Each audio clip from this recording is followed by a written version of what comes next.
नमस्कार मैत्रिणींनो, आज आपण बघणार आहोत खूपच सोप्या पद्धतीने विदर्भ स्पेशल क्रिस्पी मूग वडा। चला तर मग रेसिपी सुरू करूया। सर्वात पहिले आपल्याला लागणार आहे 2 वाटी मोड आलेले मूग। या मुगांना मी घरीच भिजवून मोड आणलेले आहे। वाटण्यासाठी घेऊया एक मिक्सर जार, त्यामध्ये टाका भरपूर अशी हिरवी मिरची, 1 चमचा भरून जिरं, लसूण आणि कोथिंबीर। या सर्व पदार्थांना आपण मिक्सरमध्ये टाकून वाटून घेऊया। लक्षात ठेवा, याची आपल्याला बारीक पेस्ट नाही बनवायची आहे, थोडं असं जाडसरच राहू द्यायचं आहे। आता घ्या एक वाटी आणि वाटलेलं मिश्रण या वाटीमध्ये काढून घ्या। लगेचच त्याच मिक्सरच्या भांड्यामध्ये आपण टाकूया मोड आलेले मूग, त्यांना पण वाटून घेऊया। मुगाचं वाटण देखील आपल्याला पेस्ट नाही बनवायची, थोडंसं जाडसरच ठेवायचं आहे। आता घ्या एक मोठा बाउल आणि त्यामध्ये या मिश्रणाला काढून घ्या। सेम असंच राहिलेल्या मुगाला पण मिक्सरमध्ये काढून बाउलमध्ये टाकून घ्या।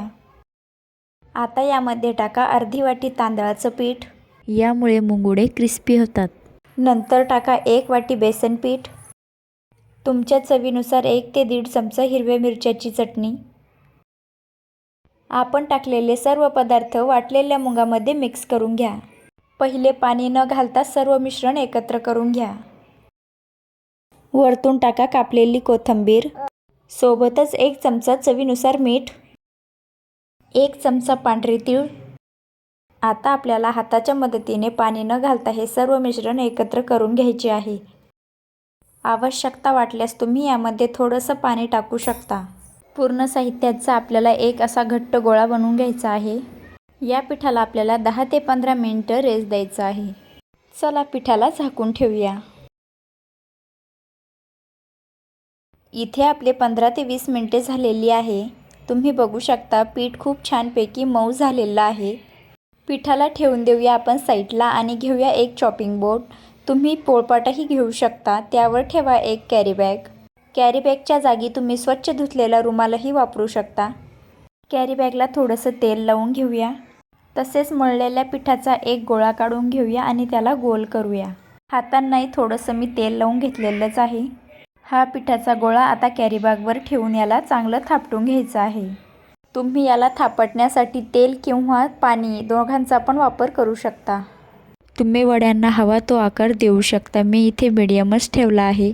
तुम्हाला जर मूगवडे छोटे हवे असेल तर तुम्ही हातावर देखील थापटू शकता।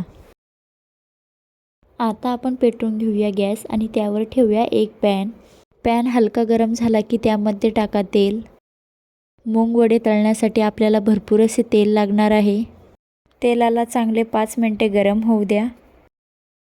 तेल गरम झाल्यानंतर त्यामध्ये टाका आपण तयार केलेले मूगवडे। सुरुवातीचे 2 ते 3 मिनिटे आपल्याला मूगवड्याला मंद आचेवरच तळून घ्यायचे आहे, जेणेकरून ते आतमध्ये कच्चे राहणार नाही, पूर्णपणे तळल्या जाईल। मूगवड्याला वारंवार हात लावायची गरज नाही, तो तळल्यानंतर आपोआपच वरती येईल। असा मूगवडा वरती आला की समजून जायचं एक बाजू मूगवड्याची चांगली तळली आहे। मी लगेचच एका पाठोपाठ एक मूगवडे तळून घेत आहे, जेणेकरून आपल्याला जास्त वेळ लागणार नाही। तुम्ही व्हिडिओमध्ये बघू शकता वड्यांना किती छानपैकी सोनेरी खरपूस रंग आलेला आहे। तळलेल्या वड्याला मी काढून घेत आहे एका प्लेटमध्ये। या वड्यासोबत आपण दही सर्व करणार आहोत।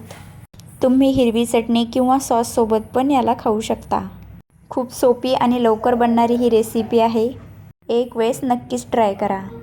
मसाला किचन मॅजिकची ही सिंपलसी मूगवड्याची रेसिपी तुम्हाला कशी वाटली कमेंटमध्ये नक्की सांगा। भेटूया उद्या परत एका नवीन रेसिपी सोबत। तोपर्यंत बाय बाय, एन्जॉय।